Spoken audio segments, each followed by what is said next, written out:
សួស្តីចាបងប្អូនណែមកមើលណែបងប្អូនសត្វអីគេនេះខាងខ្ញុំគេហៅខ្ញុំបងប្អូនតែខាងបងប្អូនគេហៅអីគេចំណែកខ្ញុំខាងហាក់គេហៅខ្ញុំបងប្អូននេះខ្ញុំធំមានខ្ញុំធំខ្ញុំតូចខ្ញុំហៅតាមគេដែរហើយខ្ញុំចេះហូបតាមគេដែរបងប្អូនខ្ញុំនៅស្រុកខាងសន្ទុកនេះគេហូបគ្រប់គ្នាបងប្អូនគេចាប់យកមកលក់ឲ្យខ្ញុំថ្លៃណាបងប្អូន1គីឡូស្មើសាច់គោ1គីឡូដែរណាមិនមែនថោកណាហ្នឹងហើយអានេះខ្ញុំយកទៅស្រុះទឹកវាសិនណាបងប្អូន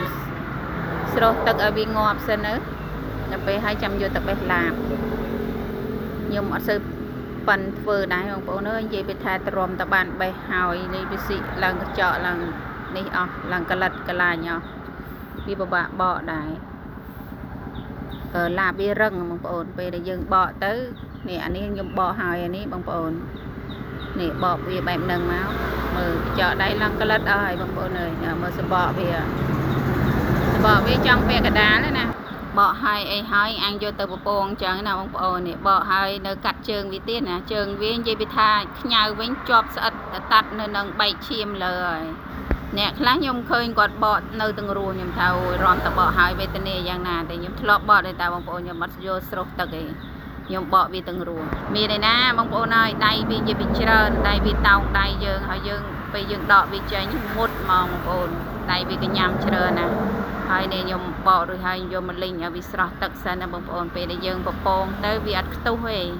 បើយើងអត់លីងវាឲ្យស្រស់ទឹកឲ្យវាដាច់ទឹកសិនណាវាខ្ទុះហ៎បងប្អូនខ្ទុះខ្ទៀតយើងលីងឲ្យចង់កើតយើងពពងឲ្យចង់កើតទេហើយសត្វនេះលីងញ៉ាំអត់កើតទេបងប្អូនតពពងឲ្យរៀងស្រួយបន្តិចពពងរៀងស្រួយបន្តិចបងប្អូនហើយនេះខ្ញុំដាក់ខ្ទះឲ្យក្តៅកគុកឲ្យខ្លាំងតិចបងប្អូនមិនដបងណាដាក់ខ្ទះឲ្យក្តៅហើយចាក់ខ្លាញ់ចូលហើយខ្លាញ់នេះខ្លាញ់ខ្ញុំជៀនត្រីជៀនសាច់មាន់ព្រឹកមិញបងប្អូនដល់ពេលនេះសើខ្ញុំក៏ពពងខ្ញុំបដោយទៅបងប្អូន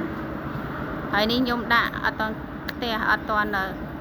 ក្តៅស្រួលបួលដល់ពេលអញ្ចឹងដាក់ទៅវាអត់សូវនេះវាអត់សូវ